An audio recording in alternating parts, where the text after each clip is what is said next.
વડોદરા શહેરમાં વધતા જતા નશાના કારોબારને રોકવા માટે પોલીસ તંત્ર દ્વારા પગલાં લેવામાં આવે છે। ત્યારે આજરોજ બાતમીના આધારે તાંદલજા વિસ્તારના સતીલા પાર્ક સોસાયટીમાંથી 5 કિલોના જથ્થાની સાથે અબ્દુલ ઇબ્રાહીમ પટેલના ઘર પર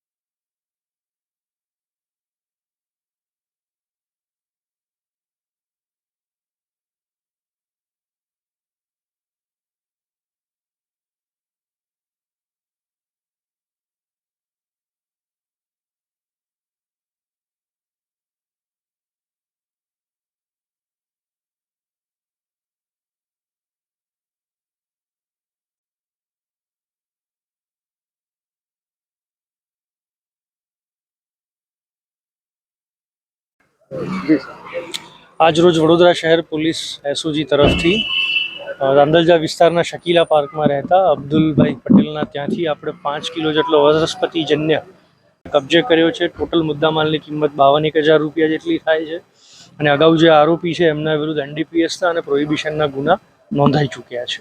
કેટલા સમયથી છેલ્લા 2 મહિનાથી એસઓજી પોલીસની વોચ સતત રાખવામાં આવી હતી અને ગઈકાલે માલ લાવ્યા હતા અને આજે આપણે સવારે સક્સેસફુલ રેડ કરી છે।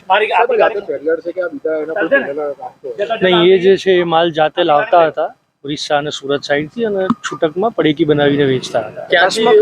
તપાસમાં કોઈ મહત્વના વાતો બહાર આવી? ના, હાલ સુધી કંઈ કહી ન શકાય, હાલ હજુ તપાસ ચાલુમાં છે। ચોક્કસથી આપને આવનારા સમયમાં માહિતી માલ ખરીદતો એ હજુ નથી કંઈ બહાર આવ્યું।